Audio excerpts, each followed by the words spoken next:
예, 안녕하세요. 본격적으로 강연을 시작해 볼 텐데 제 강연 제목을 제가 화성에서 화석 찾기라고 했는데 여기 보시면은 제가 물고기 화석 그림을 이렇게 그려놓긴 했지만 사실 저건 좀 과장한 거고요. 화성에서 화석 찾기는 그냥 한번 라임을 맞춰보려고 제목을 저렇게 정해본 거고, 사실 화성에서 저희가 생물의 흔적을 찾는다라고 하면 저것보다는 훨씬 더 간단한 형태의 생물일 가능성이 높습니다. 일단 저희가 이번 강연의 목표가 지구 밖 환경에서 생명이 있는지, 생명을 어떻게 찾을 수 있는지를 목표로 하고 있기 때문에, 그렇기 위해서는 이제 저희가 찾아야 되는 대상, 그 대상이 무엇인지를 먼저 결정을 해야 되겠죠. 그래서 생명이 무엇인지부터 알아야 될 겁니다. 어떻게 보면 쉬운 질문이고 어떻게 보면 좀 어려운 질문인데, 일단 여기 보면 토끼가 한 마리 나왔고요. 저희 이 강연에서는 저희가 이 토끼를 여러 번 보게 될 겁니다. 토끼는 우리가 쉽게 생명이라고 인식할 수 있는 대상이겠죠.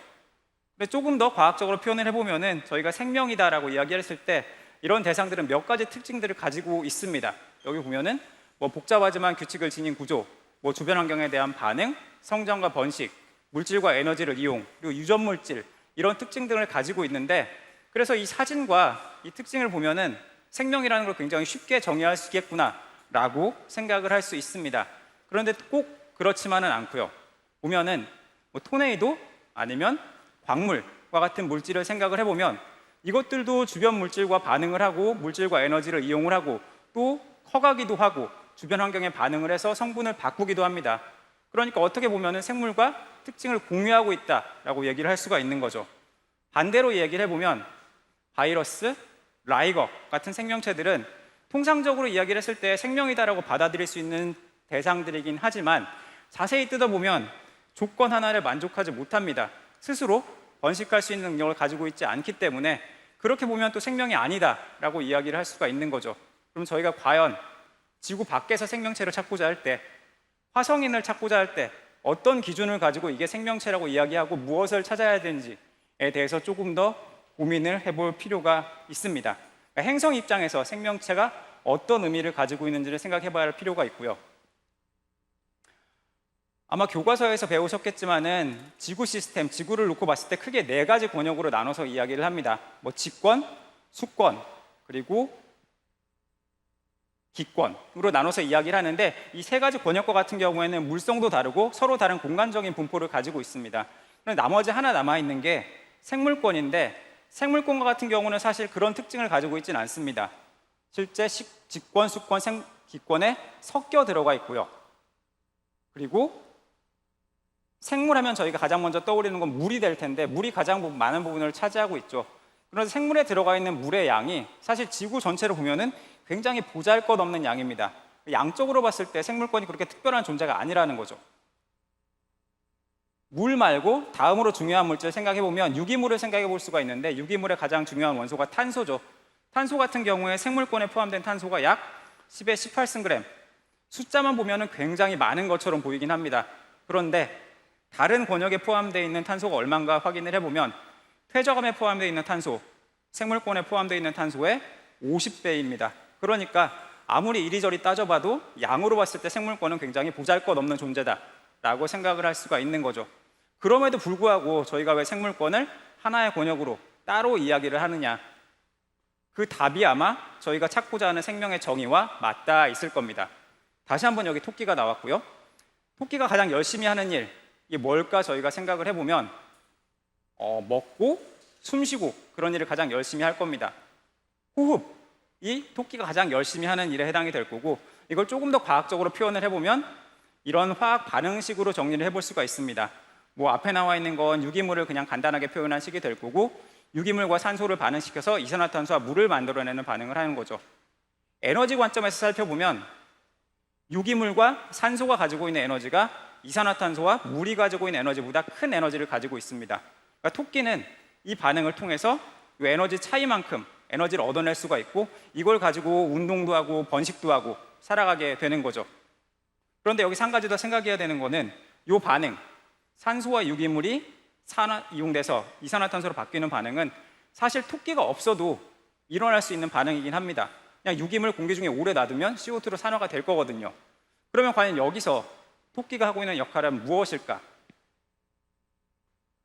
화학 반응이 일어날 때 미끄럼틀처럼 이렇게 스무스하게 내려가는 식으로 일어나는 경우는 거의 없습니다. 되게 중간에 이렇게 에너지 턱이 하나 크게 존재하고 있고요. 그러니까 설사 에너지를 방출하는 반응이라고 하더라도 그 반응을 일으키기 위해서는 추가로 에너지를 투자를 해야 된다는 거죠. 쉽게 상상을 해보면 성냥불을 켤 때 쉽게 불을 붙일 성질을 가지고 있는 물질이긴 하지만 마찰열을 가해줘야 불이 붙는 것과 비교를 해볼 수가 있습니다. 그러니까 유기물과 산소가 반응하는 경우에는, 화학적으로 반응하는 경우에는 이 턱이 굉장히 높아서 반응이 느리게 일어날 수밖에 없습니다.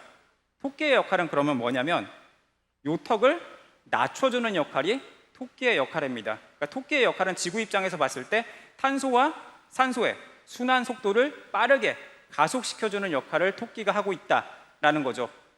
수업 시간에 들었던 개념을 통해서 보면은 촉매라고 생각을 할 수가 있습니다.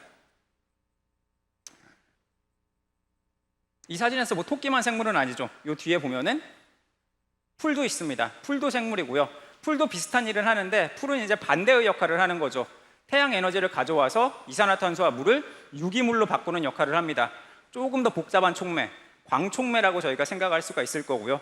그러니까 지구 입장에서 생명체는 물과 에너지의 흐름을 만들어주는 역할을 한다. 그러니까 본인 자체가 가지고 있는 물질의 양은 적지만 직권, 수권, 기권과 서로 어느 정도 대등한 중요성을 가질 수가 있게 되는 겁니다. 그러면 생명체가 만들어내는 물질과 에너지의 흐름이 그렇게 중요하다고 하면 과연 과거의 지구 역사에 어떤 영향을 미쳤을까? 두 가지 정도 예만 들어서 설명을 드리겠습니다. 여기 보면 과거의 지구의 모습들이 쭉 나와 있는데 사실 과거의 지구의 모습이 다른 행성이라고 이야기를 해도 될 정도로 굉장히 특이한 모습을 보이는 걸 알 수가 있고요. 먼저 약 23억 년 전 경우에는 눈덩어리 지구 빙하기라는 시기가 있었습니다. 지구 전체가 얼음덩어리로 덮인 시기였는데 왜 이런 일이 일어났느냐? 산소를 만들어내는 광합성 생물이 등장했기 때문입니다. 얘네들이 산소를 만들어내면서 대기 중에 있는 메탄을 산화시켰고요. 메탄은 굉장히 강한 온실기체죠. 그러다 보니까 온실 효과가 깨지면서 지구가 저렇게 꽁꽁 얼어붙게 된 거고요. 이거보다 조금 덜 알려진 예를 들자면 약 18억 년 전쯤에 저 보라색으로 표시되어 있는 지구의 모습이 보이는데 이때는 바다에서 굉장히 심한 악취가 났습니다. 왜 그렇게 심한 악취가 났느냐? 산소를 이용해서 숨을 쉬는 생명체가 아니라 황을 이용해서 숨을 쉬는 생명체가 있었고요. 결과적으로 여러분들이 잘 아는 계란 썩는 냄새가 나는 황화수소를 만들어냈기 때문입니다. 현재에도 일부 호수에서는 그런 모습을 관찰할 수 있습니다. 그러니까 생명이 지구 환경에 미칠 수 있는 영향이 굉장히 크다라는 걸 이 예에서 살펴볼 수가 있는 거죠. 그럼 이런 입장에서 이제 행성 입장에서 생명을 한번 정의를 해볼 수가 있습니다. 행성의 환경 구성 요소로서의 생명. 첫 번째, 아까 얘기했던 것처럼 물질과 에너지의 흐름을 매개하는 촉매가 가장 중요한 개념이 될 거고요. 두 가지 옵션이 더 필요합니다. 첫 번째, 스스로를 복제하고 증식해야 됩니다. 저희가 번식이라고 하는 증식 같은 패턴이 될 텐데 이게 왜 중요하냐면 그래야지 더 많은 양의 플럭스, 흐름을 만들어낼 수 있고 지표 환경에 더 큰 영향을 미칠 수가 있겠죠. 세 번째, 이 복제하는 과정에서 가끔은 실수를 해야 됩니다. 실수를 안 하면 똑같은 촉매만 계속 만들어내겠죠.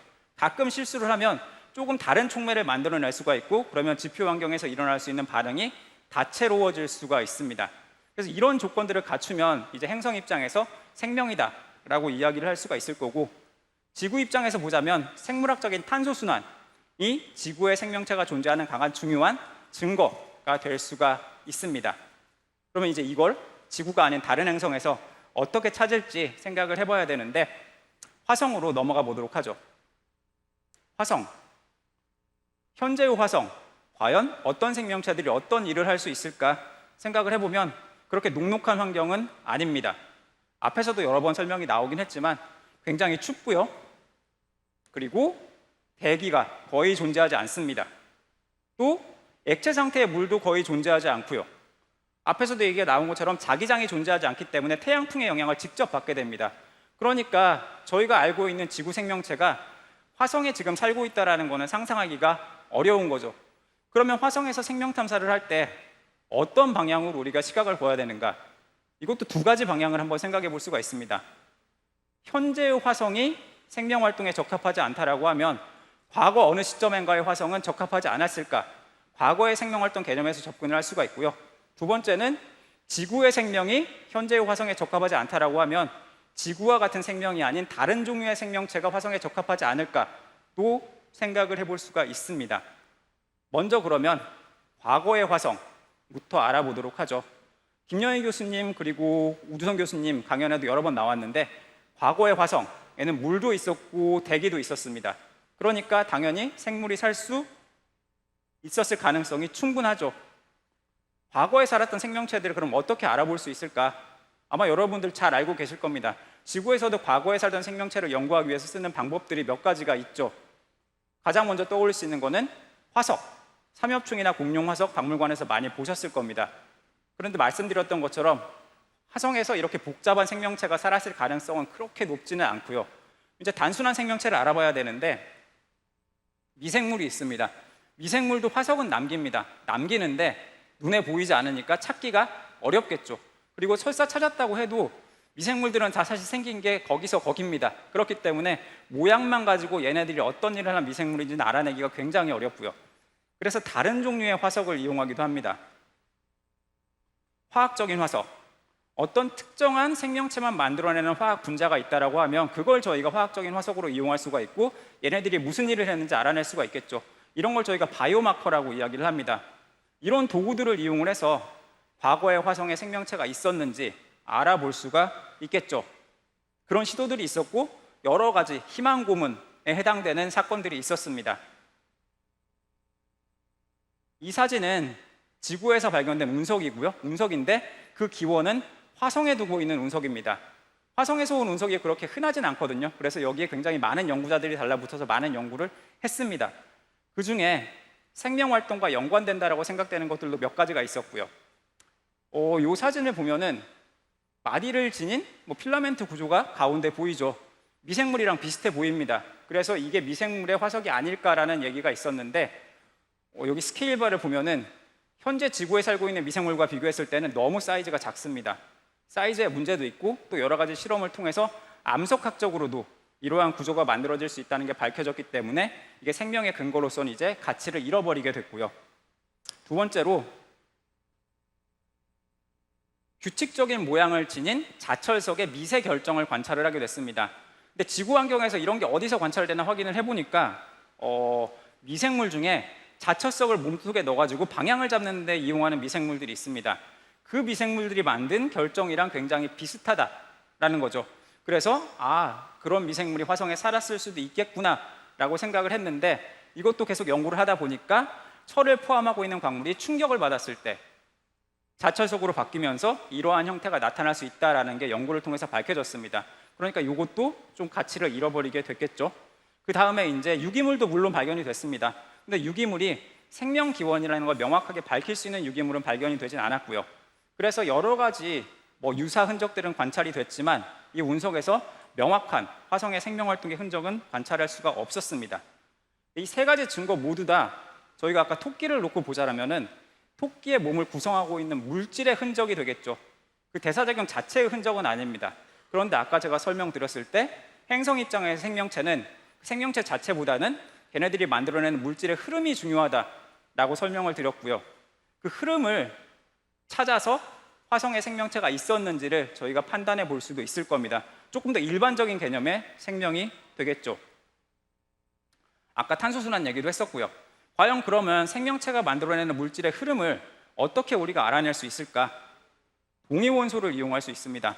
조금 어려울 수도 있는데 탄소, 잘 아시는 원소죠? 왼쪽과 오른쪽 똑같은 탄소인데 양성자와 전자의 개수는 똑같은데 중성자가 하나 많습니다. 무게가 다르거든요. 무게가 다르다 보니까 반응 속도 같은 데서 약간 차이가 발생을 하게 됩니다. 왜 이게 생명활동이랑 연관이 되는지 조금 알아보도록 하죠. 아까 저희가 봤던 그림입니다. 에너지 변화, 화학 반응에서 에너지 변화를 보여주고 있는 거고 대신 여기서는 가상의 원소 A, B를 이용을 하겠습니다. A, B라는 분자가 A 플러스 B로 쪼개질 때 이런 에너지 변화를 겪게 되는데 여기서 만약에 동위 원소가 있다, 무게가 다른 원소가 있다 라고 하면 에너지 상태에 이런 차이를 보이게 됩니다. 무거운 동위 원소, 가벼운 동위 원소, 지금 넘어야 될 턱의 높이가 어느 쪽이 더 높은지 아마 한번 가늠해 보실 수 있을 겁니다. 가늠해 보면 무거운 쪽이 턱이 더 높겠다라는 걸 알 수가 있죠. 그렇다는 얘기는 이 반응은 가벼운 동위원소가 들어갔을 때 더 빠르게 일어날 수 있겠다라는 걸 알 수 있습니다. 그러니까 동위원소 간에 반응 속도 차이가 생기고 분포의 차이가 생기게 되는 거죠. 이런 걸 조금 더 유식하게 표현을 하면 동위원소 분별작용이라고 합니다. 근데 뭐 용어까지 알아주실 필요는 없을 것 같고요. 그러니까 동위원소 분포의 차이는 이렇게 물리화학적인 이론 안에 이미 들어있는 겁니다. 근데 어떤 일이 일어나는지 한번 보도록 하죠. 반응이 일어나야 되는데 턱이 너무 높아서 얘가 넘어가지를 못합니다. 일단 반응이 일어나야 동위원소 분포의 차이가 일어나든지 말든지 할 텐데 넘어갈 수가 없으니까 차이를 저희가 볼 수가 없는 거죠. 그런데 아까 생명이 하는 역할이 저희가 무엇이다 라고 얘기를 했냐면 생명은 이 턱의 높이를 낮춰주는 게 생명이다 라고 이야기를 했습니다. 턱의 높이를 낮추면 이제 넘어갈 수가 있겠죠. 넘어갈 수가 있고 여전히 이 턱의 높이를 비교해 보면 무거운 동위원소 쪽의 턱이 가벼운 동위원소 쪽보다 높습니다. 가벼운 동위원소가 더 빨리 넘어갈 거다라는 거죠.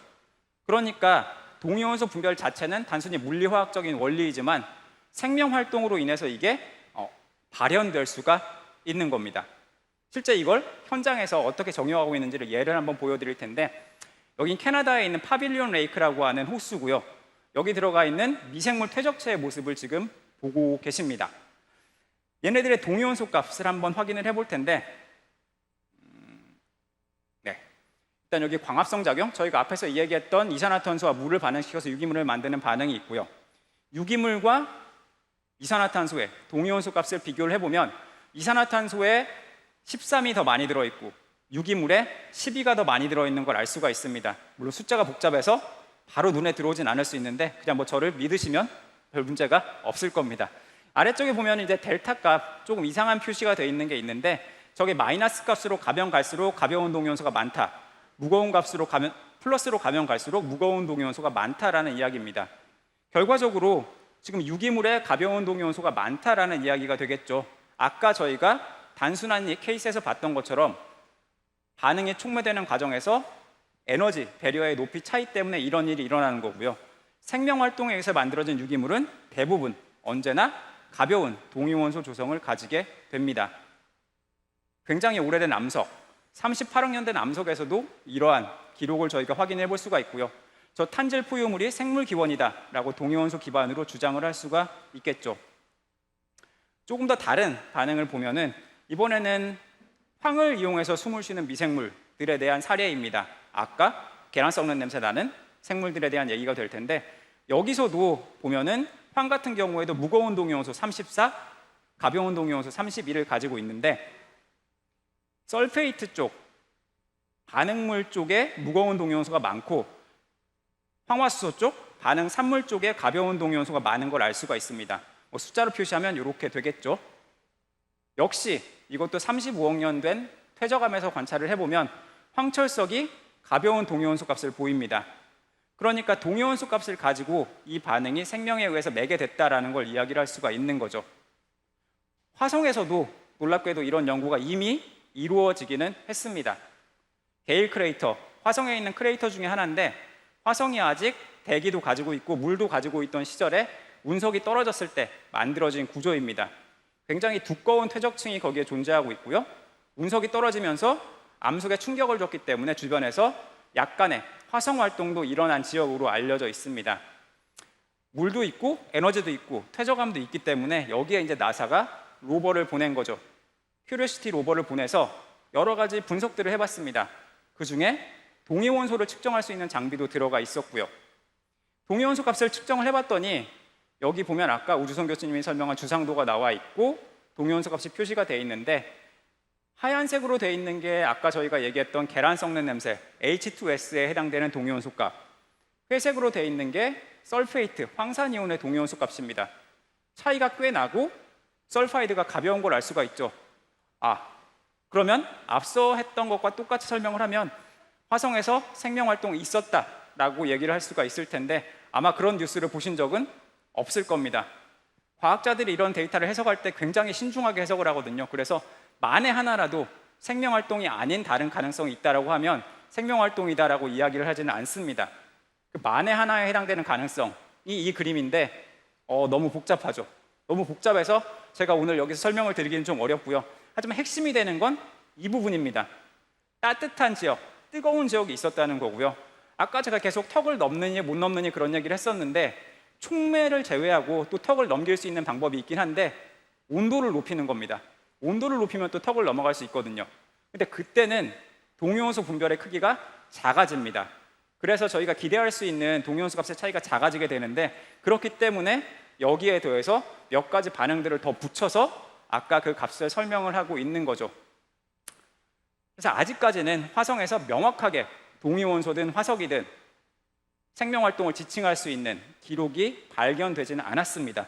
그럼 앞으로 어떤 부분을 저희가 보강을 해야 될까? 무엇이 더 필요할까? 지질학적인 컨텍스트를 이해할 필요가 있습니다.